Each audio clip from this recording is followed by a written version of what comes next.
네, 여러분 그러면 이어서 우리 이제 무사도에 대해서 좀 살펴봤는데 그럼 재밌는 이야기를 하나 여러분한테 소개를 한번 해드리도록 하겠습니다.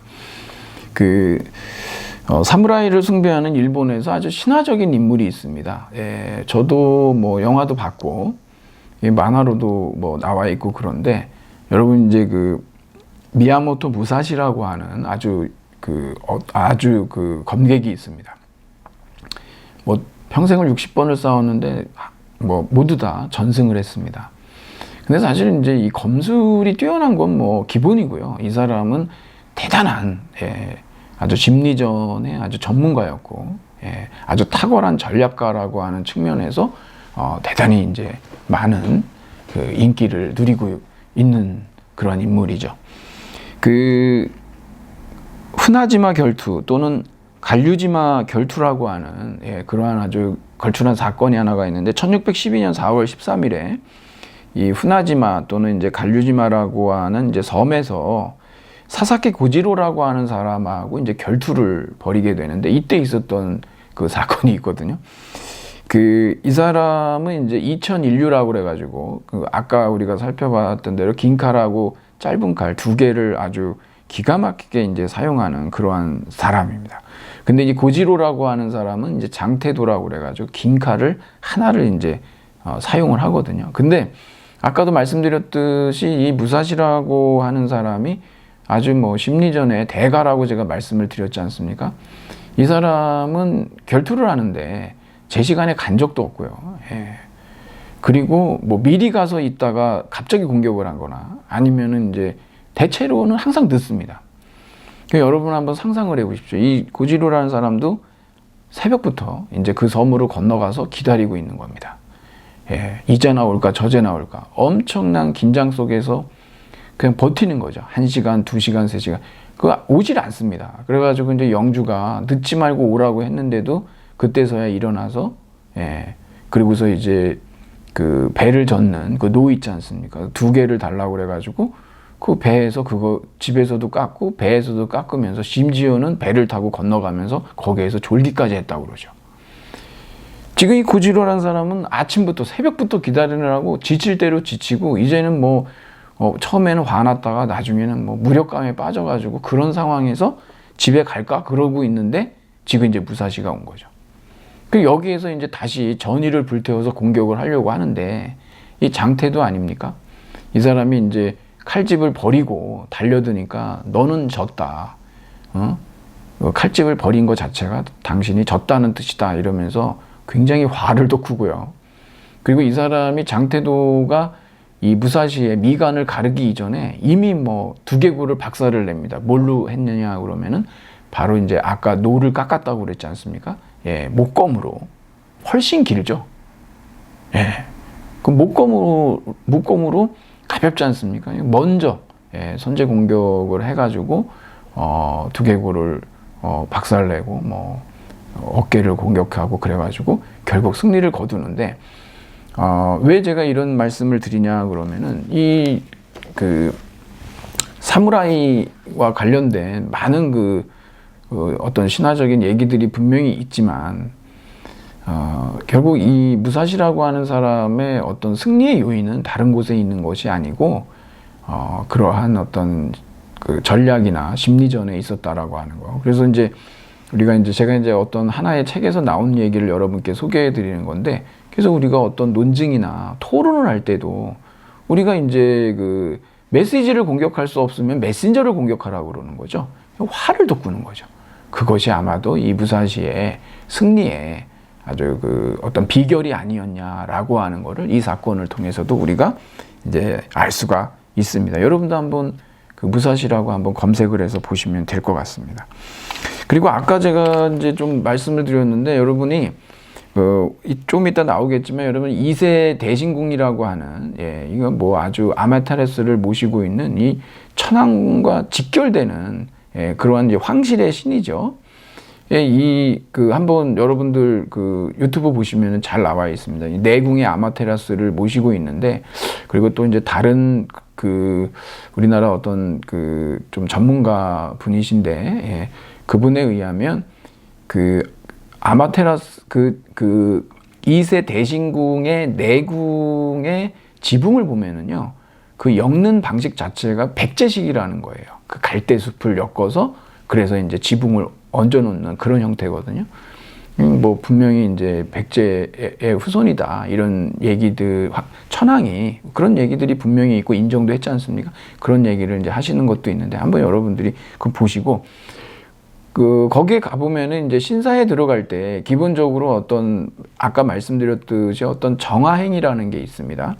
그건 어떻게 하냐 그러면 맨 처음에 이제 물을 떠가지고서는요, 그 나무로 된 그 국자 같은 거 있죠. 그래서 이제 왼손을 씻고 그걸 건네서 또 오른손을 씻고 그다음에서 왼손에다 물을 받아가지고 입을 씻고 그리고 또 왼손을 씻고 그리고 마지막에 어떡하냐 그러면 국자를 이렇게 세워가지고 국자 자루를 씻습니다. 제가 아무리 이것을 유튜브를 봐도 이런 형식으로 정확하게 하는 사람들은 거의 없고요. 그냥 뭐 이렇게 손 씻고서 이 자루는 많이 씻더라고요. 예. 근데 이게 이제 그런 방식이고, 그리고 신사에 갔을 때 그 배전 앞에서 이제 신에게 경배를 하지 않습니까? 감히할 때. 그럴 때 이제 입에 이박수 1배라고 하는데, 이제 90도로 이제 2배를 하고, 그 다음 박수를 칠 때 이제 오른손이 왼손에 여기 첫마디 밑에, 여기에서 이제 이렇게 2번을 치고, 그 다음에 이제 1배를 하는. 이러한 어떤 신사 참배의, 예, 그러한 의례들이 이렇게 있다라고 하는 거를 여러분들이 좀 알고, 그 다음에 이제 좀 나가보도록 하죠. 여기 신도의 종류라고 그랬는데, 이 신도가 여러 요파들이 있어요. 여러분, 크게는 우리가 이제 중요하죠. 이 신사신도.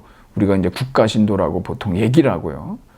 그 다음에 이제 우리가 이제 교파신도라고 하는 이 중세신도거든요. 예. 그래서 교파신도가 있고, 그 다음에는 우리가 이제 민속신도라고도 하는데, 이거는 이제 가내신도라고 합니다. 일반 가정을 중심으로 이루어지는 거죠. 여기 이제 이 신사신도가 사실은 이제 국가신도인데, 이거 대단히 중요합니다, 여러분. 여기 이제 메이지 유신 때부터 태평양 전쟁 패배할 때까지 약 80년 동안 이게 무서운 거예요, 여러분. 예. 이게 지금 거의 완전히 국가 종교죠. 새로운 종교로 이제 탈바꿈이 되는 겁니다. 이게 이제 메이지 때부터 이제 근대 천황제가 등장하는데, 근대 이전의 천황제만 해도 지금 근대 천황제처럼 국가 이데올로기로서 종교적 민주주의로 작용하지는 않았단 말이에요, 신도가. 근데 완전히 여기에서 그 성질 자체가 변화하는 그러한 사건이 벌어지는 거죠. 여기 이제 신사신도가 있는데, 국가가 직접 주관하던 형태의 신도를 이제 말한다.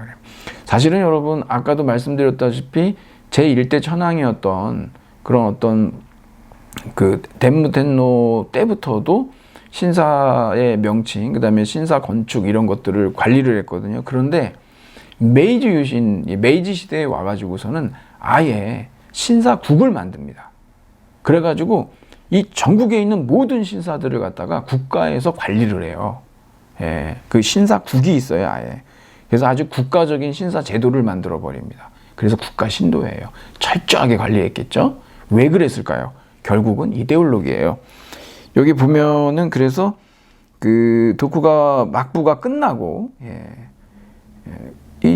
결국은 이제 이 막부 시대는 결국은 이제 어떤 무신들의 집권 아니겠습니까? 근데 이제 1868년도에 왕정 복구가 일어나는데, 그래서 이제 이 메이지 시대 이 부국 강병과 통일 국가를 이룹니다. 그래서 이 국민을 결속시키는 어떤 이념이 필요하겠죠. 그것이 뭐냐 그러면 바로 이 신도를, 종교로서의 신도를 하나의 어떤 통치 이념으로 바꿔버리는, 이런 이제 변화가 일어나는 거죠. 그래서 이제 새로 제정한 헌법에 신도 신화에 나오는 이야기를 따라 일본 천황이 신성 불가침의 가미임을 명시했다. 이게 여러분 지금도 그렇습니다. 그래서 일본 헌법을 개정해야 되는데 이게 개정하지 않고 있어서 문제인 거예요. 이게 문제입니다. 헌법에 지금 이제 이 명치, 이게 메이지 헌법에 보면은요, 제3조에 천황은 신성함으로 침범할 수 없다. 천황이 신성하대요. 이거 어디서 나온 겁니까? 아까 우리가 살펴봤듯이 신도 신화에 나오는 거잖아요. 왜? 이게 지금 신의 계보예요. 신이면서 인간이에요. 살아있는 감이라고 그랬잖아요. 이게 신성하다라고 얘기하는 거죠. 이게 인간인데 어떻게 이렇게 되겠습니까? 이렇게 만들어 놨기 때문에 바로 이제 그 태양의 여신인 아마테라스의 직계 자손이지 않습니까? 직계 후손이에요. 그러다 보니까 여기 일본 천황이 신성 불가침의 감이다. 이게 바로 근대 천황제입니다. 근대 이전의 천황제하고는 완전히 성격 자체가 달라진다라는 걸 알 수가 있어요. 이게 통치 이데올로기이기 때문에 그러죠. 그래서 일본 정부가 메이지 유신 초기에만 해도요, 불교와 그리스도교 등을 금지하고 신도만을 받아들이게 하려고 했습니다. 이때 이제 나온 게 신불 분리 정책이거든요. 근데 이게 잘 안 돼요. 그러다 보니까 신도를 아예 종교에서 민족 정신으로, 그래서 여기도 보면은 국가 의례나 국민 도덕으로 받들게 했다. 그래서 여러분 여기 2세에 있는 최고 신사 2세 대신궁이라고 그럽니다, 여러분. 다 여러분 이런 식으로 신궁이라고 하는 건 황실과 인연이 있는 그런 천신들과 관련이 있어요. 이 아마테라스가 있지 않습니까, 여기에. 그리고 여러분들이 또 알아두셔야 되는 메이지 신궁이 있어요. 이 메이지 텐노의 무덤인데 일본을 이제 근대화시켰던 이런 황제죠. 제2의 어떤 일본의 대변역을 이끌었던 사람입니다. 그래서 한국 신민이라면 국가에 대한 충성의 표시로 신사에 가서 참배해야 된다. 이런 식으로 교화를 계속 하는 겁니다. 이게 이데올로기죠. 이게 통치 이데올로기. 그래서 1890년에 교육치거를 제정하고, 여러분 여기 교육치거, 이게 지금 현대에도 부활을 하고 있는 겁니다. 이 교육치거에서 얘기하는 건 뭐냐면 봉건적 가부장제예요. 그냥 아버지의 지배에 복종하는 겁니다, 이게.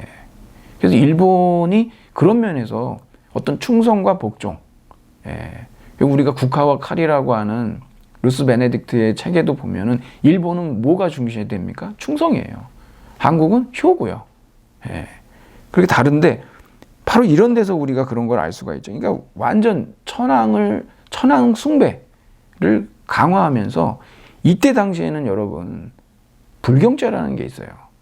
천황에 대해서 뭐 참배하지 않거나 이런 경우에 불경죄로 처벌을 받는 그런 일들이 이제 있는 거죠. 그래서 이런 교육치거를 통해서 결국은 애국이라든가 충성이라든가 이런 것들을 완전히 그냥 이데올로기적으로 세뇌시키는 그러한 작업들이 이루어진 거고, 결국에 가서는 신사 참배를 하면서 자신에게는 죽고 국가와 하나가 된다라고 하는, 이걸 가지고 그래서 우리가 제국 신도라고도 얘기를 하는 것이죠. 여러분 이게 국가 신도가 무엇인지 이제 이해가 되시죠? 이거는 여러분 아까 말씀드린 대로 신사국을 설치해 가지고 엄청난 지원, 그 신사에 대한 지원과 유지 엄청난 그 뒷받침이 되고 있는 상태에서, 그래서 국가의 통치 이데올로기를 이렇게 이제 전면화시킨 겁니다. 이게.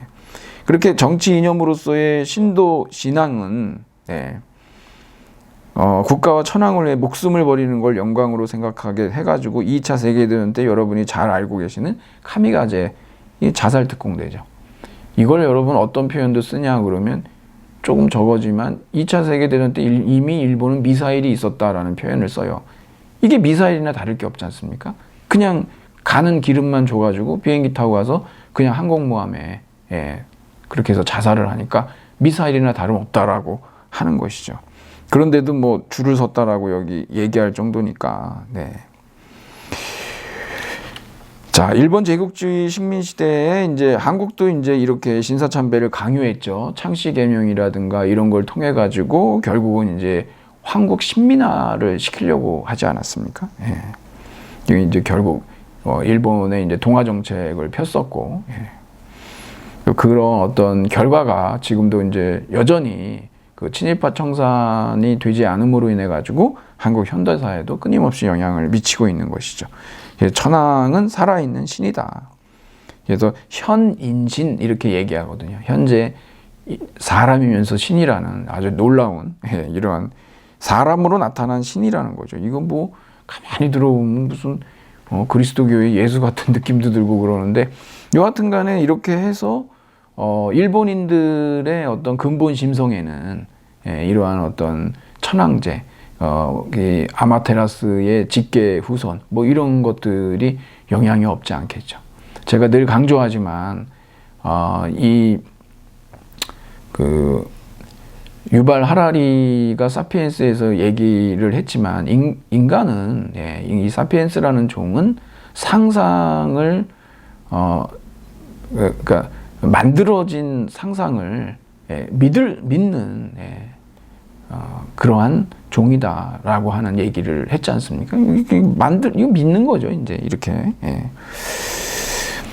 그래서 이제 한국의 젊은이들도 뭐 강제 징집이 됐는데, 이거에 대해서 이제 우리가 여러 가지 이제 손해배상을 이제 제기하니까 뭐 증거 있어? 뭐 이런 얘기를 하고, 심지어는 이제 정신대로 끌려갔는데 뭐 위안부는 뭐 상행위였다. 다 돈 받고 한 건데 무슨 소리냐. 이런 얘기를 하고 있고, 이런 모든 그 역사 왜곡의 주범은 어디에 있냐? 그럼 천황제에 있다는 거예요. 여러분들이 그거를 갖다가 잊으시면 안 됩니다. 왜냐하면 천황은 무오류예요. 신성하잖아요. 이거를 오류를 범할 수 있다라고 하는 것을 인정할 수가 없는 거예요. 그러니까 이거를 전부 거짓말에 거짓말, 역사 왜곡에 왜곡을 낳을 수밖에 없는 이유가 이 천황의 무오류설로 인해 가지고 끊임없이 이러한 어떤 과거에 대한 반성이 없는 것이죠. 자, 그리고 뭐 2차 세계대전에 패배하고 나서 연합군이 그 연합국 최고 사령부 GHQ라고 하는데, 거기서 신도 지령이라고 하는 것을 얘기하고, 이게 뭐냐 그러면 이렇게 신도의 강제성을 금지시키는 겁니다. 왜냐하면 그동안에 신도국이라는 걸 만들어 가지고 뭐 전국에 125만 개의 그러한 신사들이 있는데 그걸 전부 관리했단 말이에요. 거의 뭐 반강제적인 거죠. 이제 국가 신도란 말입니다. 그런 걸 금지시켰습니다. 그리고 공식적으로 천황이 살아있는 감이라는 거, 이거를 갖다가 폐기하도록 했거든요. 그래서 이걸 천황 인간선언이라고 합니다. 이제 천황은 신이 아니에요. 인간이 된 거죠. 그 패망함으로 인해 가지고. 근데 저는 이 부분은 동의 안 합니다. 이거 뭐냐면 국가와 신도와의 유착 관계가 끝나고, 그와 함께 국가 종교로서의 신사신도도 끝장이 났다. 이거는 동의하기 어렵습니다. 왜 그러냐? 끝장난 게 아니에요. 분명히 여러분 해체는 됐어요. 하지만 소멸하진 않았습니다. 지금 현재 보십시오. 지금 일본의 그 우경화, 야스쿠니 심사 참배, 이게 지금 끝난 겁니까? 끝나질 않았다니까요. 여전히 지금도 천황제가 살아있다라고 하는 겁니다. 일본은 이게 큰 문제인 거예요. 그리고 이러한 천황제가 끊임없이 상관에 대한 명령에 복종하게 만드는, 그러니까 일본 사회가 다이너믹하지가 못한 이유가 그런 데에 있는 것이죠. 우리에게도 우리 안의 천황제는 뭘까요? 우리도 왜 상관의 명령에 복종해야 되고, 악법도 법이고 국가보안법이죠, 여러분. 우리한테도 천황제가 있습니다. 그런 상황에서 과연 민주주의가 발전할 수 있겠습니까? 불가능한 일이죠.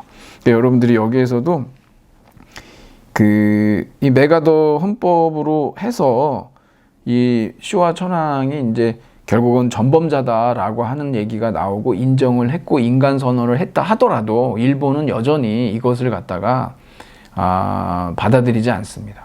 여전히 일본인들의 밑바탕에는 그 일본인들의 그 심성의 지층 속에는 아직도 이 천황의 무오류 그리고 신성함, 이런 것들이 여전히 꿈틀거리고 있다라고 하는 것이 항상 우리가 잊지 말아야 될 그러한 부분이라는 거죠.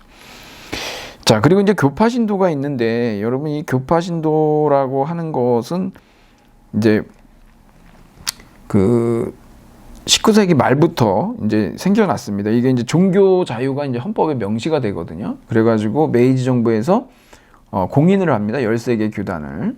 그래서 여기 보면 이제 산악신앙이 있죠. 여러분 산악신앙 그러면은 어떤 종교가 떠오르십니까? 도교입니다, 여러분. 그 도교의 영향이 굉장히 큽니다. 그래서 이제 후지산, 이거 우리가 알다시피 이제 일련종이라고 그러죠. 창가학회. 정당으로는 공명당. 우리가 앞에서 봤어요. 그리고 뭐 그 무속신앙을 기초해서 병 고친다는 샤머니즘도 얘기했죠. 그래서 여러분 우리가 애니미즘, 토테미즘, 샤머니즘 이게 다 결합되어 있는 이것이 바로 신도다 그랬습니다. 그리고 이제 우리나라에 이제 들어와 있는 이 치병을 강조하는 천리교가 있습니다. 이 사람들이 나무 막대기 같은 거 이게 2개 치고서 이렇게 다닌단 말이에요. 예, 천리교. 근데 이제 이게 일종의 일본의 이제 크리스천 사이언스라고 그래가지고, 예. 근데 이 천리교를 믿으면 병 하나는 고친다, 뭐 이러는데, 그래서 이제 신앙 치료, 그렇게 해서 이제 한국에 이제 들어와 있다라고 하는 것이죠. 그리고 이제 민속 신도라고 하는 간의 신도가 있는데, 이건 이제 가정에서 이루어지는 신도인데요. 여러분들이 뭐 일본 영화 이렇게 보시면, 그 가정에 보면은 항상 그 가미다나라고 하는데, 이 신단이죠. 일종의 여러분 미니 신사라고 보시면 됩니다. 이게 이제 신을 모셔놓는 신단이 있고, 그리고 여러분 다른 방에는 불단이 있습니다. 왜 그러냐면 뒤에도 나오지만 일본은요, 삶은 신도로 살고 항상 장례식에는 불교 스님들 있잖아요. 이분들은 거의 장례 전문가예요. 그래서 이제 불단에서 장례를 치르는. 그래서 이제 그렇게 이제 나눠져 있는 것이죠. 여기 이제 사진이 하나 이렇게 나와 있는데, 여러분들이 여기 이제 마쓰리가 있죠. 일본의 축제. 여러분 이게 사실 지금 이벤트화 돼 있지만 사실은 그렇지가 않고, 신사나 사원이 이제 이 주제를 합니다. 그래서 신에게 올리는 그러한 제사다라고 보시면 됩니다. 뭐 지금이야 이제 어떤 종교성보다 관광 활성화라든가 지역 활성화를 위해서 많이들 이제 사용하지만, 사실상 신도는 마쓰리를 위한 종교다라고 얘기할 정도로 대단히 이 가미에 대한 제사인 마쓰리가 중요하다라고 하는 걸 여러분들이 잊으시면 안 된다는 것이죠. 자, 그래서 이제 거기에 180쪽에 가보면은 이제 제사 예식이 이렇게 나와 있습니다. 그래가지고 이제 그 불단 설치하는 거, 그것도 나오고, 이런 것들이 이제 우리가 신불 스팝, 그렇죠. 신도와 이제 불교가 서로 싱크레티즘, 이게 어떤 절충된, 종합된 형태라고 보시면 되겠습니다. 2차 세계대전 후에 이제 국가 신도가 사라진 다음에, 이건 뭐 제도적으로는 해체됐지만 소멸하진 않았다 그랬습니다. 지금도 여전히 여러분 일본 고위 정치인들의 행보를 보세요. 때마다 야스쿠니 신사에 가서 거기에서 이제 어떤 군인들의 애국심을 고취하고, 침략 전쟁에 대한 반성 없죠. 전쟁을 찬미하는, 정말 일본 군국주의의 부활을 꿈꾸는 그러한 행위고 그러한 작태일 수가 밖에 없죠. 과거사 반성이 없지 않습니까? 이게 바로 이들이 국가 신도의 어떤 부활을 꾀하고 있다라고 하는 거. 일본의 우경화를 우리가 걱정하는 이유가 그런 데 있었죠.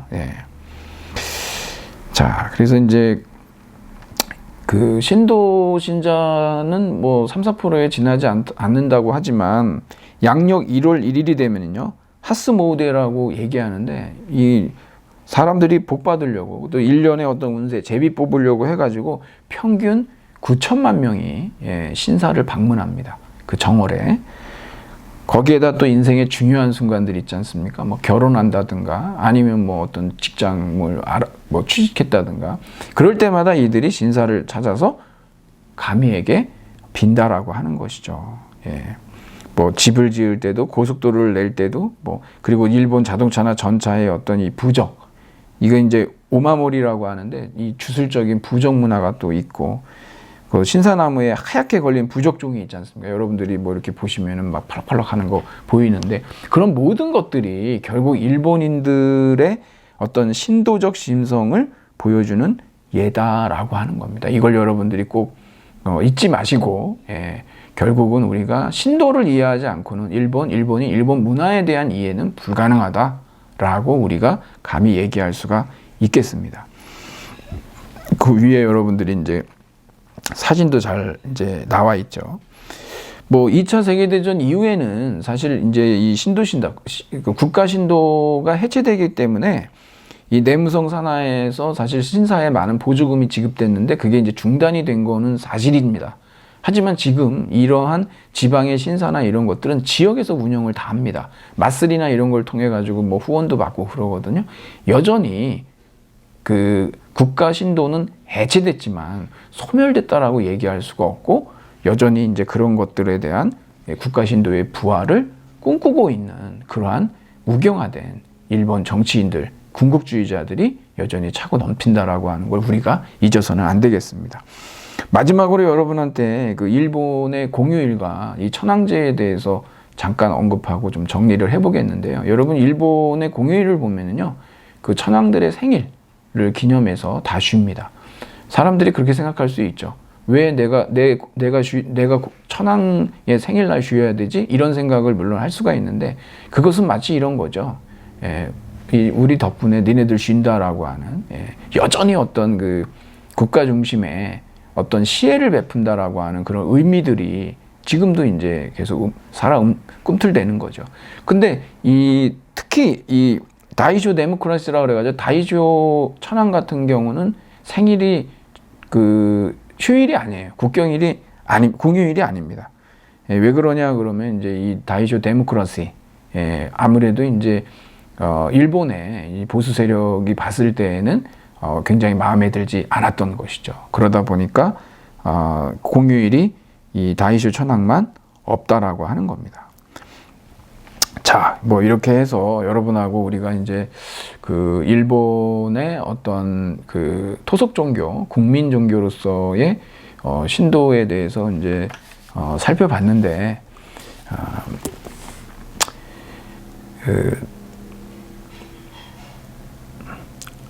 아무래도 이제 그 메이지 유신 이후에 태평양 전쟁 패배 전까지 한 80년에 걸친 그 신도가 이제 국가 종교로서 이렇게 전환되는, 변모하는, 변질되는 어떤 그 국가 신도라는 어떤 새로운 종교로 등극하는 그러한 현상에 대해서 우리가 좀 관심 있게 봐야 하겠고요. 그리고 여전히 지금도 어떤 교육 치거라든가 이런 것들, 그리고 어떤 천황의 어떤 무오류설 이런 것들을 통해서 일본을 우경화하려고 하는 그러한 어떤 보수 우익 세력, 극우 세력들이 여전히 판을 치고 있다라고 하는 부분을 우리가 꼭 간과해서는 안 되겠습니다. 그래서 이런 부분들이 일본 내에서 뼈저리게 여기에 대한 어떤 반성이나 성찰이 있지 않고서는 역사 왜곡이라고 하는 것은 계속 지속될 수밖에 없는 문제다라고 하는 것도